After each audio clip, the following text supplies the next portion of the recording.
Hola amigos de Benepress, bienvenidos a un nuevo espacio acá en ¿Qué dice? Hablamos con el profesor Francisco Coelho. Él es sociólogo político, profesor universitario, y vamos a hablar un poco de la diatriba que ha presentado este próximo 10 de enero, cuando Nicolás Maduro se juramente como presidente de la República para un nuevo periodo presidencial que ha sido cuestionado y pues puesta en duda su legitimidad por parte no solamente de la comunidad internacional, sino también de la Asamblea Nacional venezolana, que en estos días sacaba algunas resoluciones y presentaba proyectos de ley para tratar esta fecha. Bienvenido, profesor, un placer. ¿Qué tal? Conversar Muchas con gracias. usted. Bienvenido a nuestro espacio. Profesor, comencemos. La política, la polémica de este 10 de enero se ha centrado en la legitimidad o no de Nicolás Maduro. Se ha manejado desde distintas perspectivas, desde la perspectiva internacional, desde la perspectiva política opositora venezolana y también desde el gobierno nacional. Pero el pueblo venezolano, ¿cómo entiende esta fecha? Desde el punto de vista sociológico, ¿cómo se comprende el 10 de enero? Bueno, desde el punto de vista sociológico, la población está ahora envuelta en una situación absolutamente alarmante. O sea, todos los indicadores sociales, económicos del país han llegado a unos niveles que jamás habíamos imaginado. O sea, es impensable. La encuesta de condiciones de vida que presentó recientemente la Universidad Católica Andrés Bello, bueno, deja en claro la devastación en todos los ámbitos de la vida en Venezuela. Y por supuesto eso es un elemento que incide directamente en la gobernabilidad del Ejecutivo. Si eso va de la mano a una situación institucional completamente débil, que consiste precisamente en lo que tú acabas de mencionar, donde un gobierno que no tiene ni legitimidad ni tiene legalidad y que va a proceder a un acto que es difícil de describir o de calificar. Incluso uno oye a expertos jurídicos y empiezan a dar diferentes explicaciones porque es una situación absolutamente inédita, y que además, curiosamente, ante la población es vista como una simple maniobra, como una trampa, como un truco, con la finalidad de ganar más tiempo en el poder. Entonces, ¿qué está viendo la población? Por un lado, una situación económica y social que se está tragando al país, y por otro lado, a un gobierno que no da la más mínima prueba de sensibilidad humana ante la tragedia que está viviendo Venezuela. Simplemente está enloquecido, distraído en este juego de palacio entre el Tribunal Supremo de Justicia, la Asamblea Constituyente y el propio Ejecutivo, tratando de cuadrar un arreglo, ¿verdad?, con una especie de acto cultural que quieren montar para el 10 para justificar una continuidad en el poder que es absolutamente insostenible. La crisis, cuando uno va a la calle, hace que las personas dejen de lado la política. Piensen en su estómago, en su bolsillo, en cómo sobrevivir. Esto ha hecho que el gobierno pierda legitimidad en el pueblo, en el ciudadano, más allá del tema político, más allá de las decisiones de la Asamblea, más allá de las decisiones de la comunidad internacional. El gobierno ha perdido legitimidad en el pueblo mediante la crisis. Sí, por supuesto que la pierde, porque además la primera función de un gobierno, y eso es algo que gobiernos de izquierda radical como este no tienen muy claro, es que su principal función es lograr que haya normalidad en el país. O sea, unas condiciones económicas normales, una administración de justicia normal, haya normalidad en las vías de comunicación, haya normalidad en general para que los venezolanos puedan desarrollar sus actividades económicas, profesionales, laborales, y puedan resolver los problemas de la vida cotidiana de ellos y su familia. Entonces, el gobierno no parece interesado en nada de esto. No solamente llega hasta ahí, sino que además toma decisiones que o son producto de una profunda ignorancia, o pareciera que lo que están buscando es más caos y, por supuesto, entonces romper la poca normalidad que queda en el país. Entonces, efectivamente, eso te quita legitimidad, porque los gobernados le piden a su gobierno, gobierna. Y gobierna significa garantízame unas condiciones de normalidad mínima. Una quizás muestra de dejar de lado la normalidad en Venezuela fue la muestra de lo que pasó el martes. el Tribunal Supremo de Justicia convoca a Nicolás Maduro para que se juramente el 10 de enero ante los magistrados. La Asamblea Nacional responde, digámoslo como una respuesta, aunque fue en paralelo, con un anteproyecto de ley que habla de una posible transición en la que hace llamados, entre otras cosas, entre otras personas, entre otros grupos, a la FAM, Fuerza Armada Nacional Bolivariana, y también a líderes, dirigentes chavistas. Y luego la Asamblea Nacional Constituyente y la Vicepresidente de la República pues también responden con llamados al Grupo de Lima, con ataques a la Asamblea Nacional si no desconoce el Grupo de Lima. Todos estos dimes, diretes que se dan en el mundo político, ¿cómo afectan al ciudadano? Porque quizás la gente no entiende a qué puede llevar esto, pero las consecuencias políticas pueden ser muy graves a partir del 10 de enero para Venezuela. Claro. Las consecuencias políticas, no hay que olvidar que lo político toca todos los aspectos de la vida de una sociedad. Por lo tanto, lo político tiene que estar bien, y tiene que estar bien empezando ¿por dónde? Por las instituciones. El castrochavismo desde el principio, esto es un típico estilo que caracteriza a los liderazgos como el de Chávez y los movimientos de izquierda que lo apoyaron. Lo primero que busca es poner la legalidad y la institucionalidad a un lado, para que todo sea sustituido por la voluntad del líder y la voluntad del partido. Eso tiene una ventaja en un primer momento, pero a largo plazo termina, bueno, por supuesto dañando al país y también dañando a los supuestos beneficiarios. Es decir, en este momento Maduro, el Ejecutivo y todas las demás instancias de lo que llamaríamos entre comillas el Estado chavista, que ya al llamarlo así ya estamos deslegitimándolo, porque no puede haber un Estado chavista, en Venezuela debería haber un Estado venezolano, pero entonces ellos se presentan como, nosotros somos el Estado chavista. Este Tribunal Supremo de Justicia, que se eligió entre gallos y medianoche, aquí tenemos, bueno, la mejor muestra de lo que acaba de pasar hace pocas horas, con el magistrado Serpa, que fue uno de los que se autoeligió en el 2015. Entonces, eso te da idea de la devastación que está ocurriendo en el sistema judicial. La Asamblea Nacional Constituyente es absolutamente, eso es una bodega, eso no es una Asamblea Nacional Constituyente. Y el gobierno ya sabemos que, bueno, no sabe cómo tapar un hueco en una calle.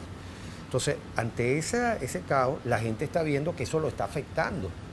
Porque la pregunta, lo que te decía, es decir, ¿dónde están las medidas para que la inflación se detenga?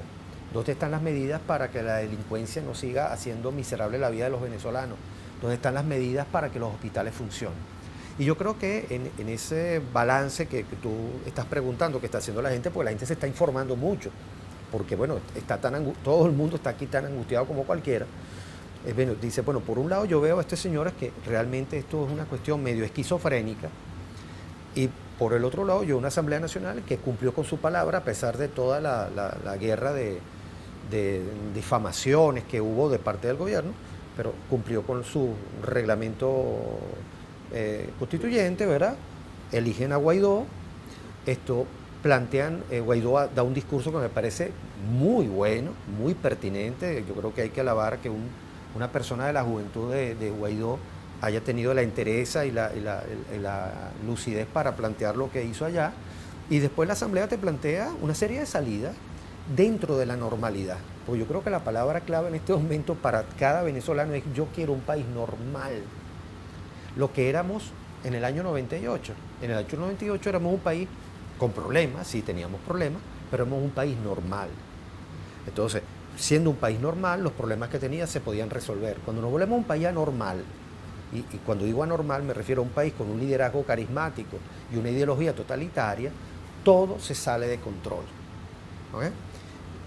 Tú pudiste tener un cierto control porque tapuzabas el sistema circulatorio venezolano con dinero, pero una vez que empieza eso a dejar de funcionar, porque tú mismo destruiste el aparato económico y petrolero, entonces empiezas a tener serios problemas. Entonces tú ves que dices, bueno, mira, este señor Guaidó y los diputados de la oposición mayoritarios que están en la Asamblea están planteando una salida razonable, están planteando volver a la normalidad. Yo quiero eso. Profesor, Juan Guaidó pudiese ser una pieza clave en este año 2019. Él, como presidente del Parlamento venezolano, pudiese convertirse, si se dan los pasos que ha propuesto este anteproyecto de ley presentado ayer en la presentado el martes en la Asamblea Nacional, él pudiese convertirse quizás en el presidente de la República interino mientras se da este proceso de transición. Me llama la atención lo que usted habla del discurso de Juan Guaidó. ¿Cuál para usted fue la pieza clave del discurso de Juan Guaidó que quizás llama a la sindéresis, que da muestras de que pudiese ser un proceso, el que encabece un proceso de transición? Bueno, tú preguntas si puede ser una pieza clave. Yo creo que ya lo es. O sea, el hecho que esté aquí en el país dando la pelea, asumiendo los riesgos, porque estamos hablando de riesgos reales que como persona asume, yo creo que es clave. Segundo, me pareció clave en general el discurso, no destacar algo en particular, sino es el tono. Es decir, está hablando una persona con un sentido de Estado. Es decir, no está hablando a título personal, está hablando a título de una institución. Recordemos que tenemos 20 años donde el máximo líder, que era Chávez, hablaba de lo más profundo de su sistema intestinal, salía sin mayor procesamiento, ¿okay? Lo que sus emociones y sus rabietas le producían, eso era la política del Estado, entre comillas, de Venezuela. El señor Maduro, que literalmente lo ha copiado incluso hasta en su gestualidad y su manera de hablar, repite el mismo esquema, ese discurso muy típicamente totalitario, donde yo no planteo ideas, yo no planteo propuestas, sino yo digo, tú eres el enemigo, tú eres un traidor, tú eres esto, que además es el típico caso que los psicólogos llaman proyección, porque pareciera que la traición y los vendepatrias vienen de otro lado, ¿no? Entonces, ante ese discurso enloquecido, tienes a un muchacho con mucha serenidad, con mucha profundidad, diciendo, mira, yo estoy hablando por la única institución que queda en el país que tiene legitimidad, que tiene reconocimiento institucional, y aquí les vamos a hacer una serie de propuestas que permiten que, sin salirnos de la normalidad, es decir, cumpliendo lo que está previsto en la Constitución, hay un proceso de transición, aquí no haya excesos, aquí no haya violencia y podamos retomar civilizadamente otra vez el camino de un país normal. Conversábamos en el mes de diciembre en LUCAP, profesor, sobre las expectativas, sobre que la oposición no había sabido manejar en algunos momentos anteriores el tema de generar expectativas en la gente. ¿Cree que en este momento se ha manejado de forma correcta o se le está vendiendo a la gente algo que no se puede alcanzar? Yo creo que por parte por supuesto siempre hay una distancia entre lo que la ciudadanía puede estar pensando y lo que los dirigentes pueden estar ofreciendo, ¿no? Pero si vemos lo que ha hecho la dirigencia opositora, creo que ha sido de una enorme sensatez. Creo que en este momento sí está, por un lado, porque además es una situación muy delicada, porque, como digo, la gente puede estarse imaginando cosas que son resultado de qué. Bueno, la gente está absolutamente desesperada. Y cuando la gente está desesperada empieza a imaginar, lo cual es absolutamente humano. Ahora, creo que la dirigencia opositora, empezando por este papel que ha tenido Guaidó y el resto de dirigentes opositores, ha sido de mesura, de señalar, y yo creo que es importante, simbólicamente lo que esto implica, simbólicamente y por supuesto en términos prácticos significa que el 11 no tenemos gobierno. O sea, no tenemos gobierno, porque además ya veníamos de no tener Tribunal Supremo de Justicia. Ahora oficialmente ya no se tiene gobierno.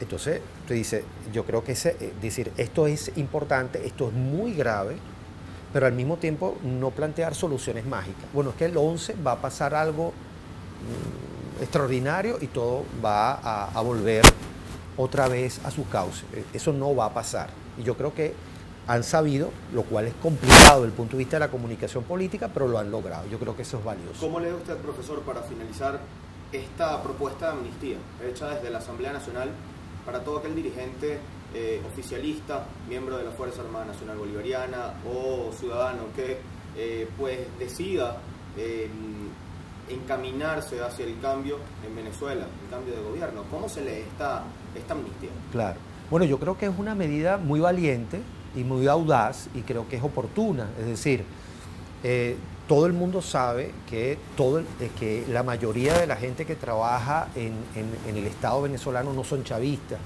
Los obligan a ponerse franelas rojas, los obligan a marchar, X. pero uno asume que la mayoría de la gente que está ahí son venezolanos como cualquier otro que está fuera del Estado, están siendo afectados por multitud de problemas como todos los demás y entienden que esto es una locura, que esto es inviable, que esto va a peor. Y entonces están pensando, porque una cosa son los grandes cacaos del chavismo, que bueno, tienen cuentas afuera y no sé qué y tal, pero la mayoría de los ciudadanos del Estado, ya sean funcionarios del Estado, ya sean militares, no tienen para dónde irse, no tienen salida, su país es este.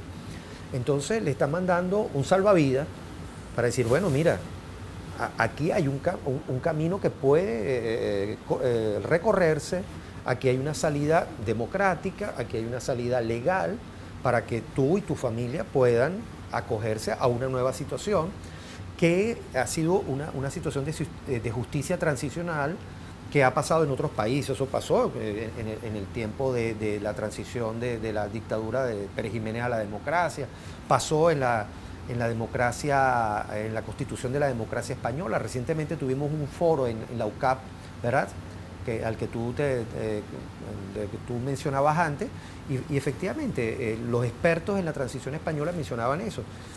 Se hicieron se abrieron unas compuertas, se abrió una situación de perdón. ¿Para qué? Para la mayoría de aquellos funcionarios que no habían estado vinculados con violación de derechos humanos y ni con ningún otro delito grave. Entonces, yo creo que es muy oportuna, es un acierto, y ahora sobre todo nadie puede decir, por ejemplo, que desde la Asamblea, desde los gritos que vienen de la Asamblea Nacional Constituyente, no es que nos quieren perseguir, nos quieren arrollar. No, mira, aquí hay una propuesta muy concreta. Hasta ahora, quien ha perseguido y arrollado son otros. Perfecto, profesor, muchísimas gracias. Sin duda, una fecha pues complicada, una fecha difícil para la democracia venezolana este 10 de enero, pero al mismo tiempo no es solamente la fecha, como bien lo marcábamos durante la entrevista, sino lo que puede ocurrir después de esta fecha. Un placer haber conversado con usted un poco para buscar luces sobre lo que puede ocurrir en Venezuela en el panorama político. Siempre un gusto conversar con usted. Gracias a ti. Pues, amigos de Benepress, será hasta una próxima oportunidad. Un placer para mí acompañarlos. Los acompañó Luis Alejandro Laya.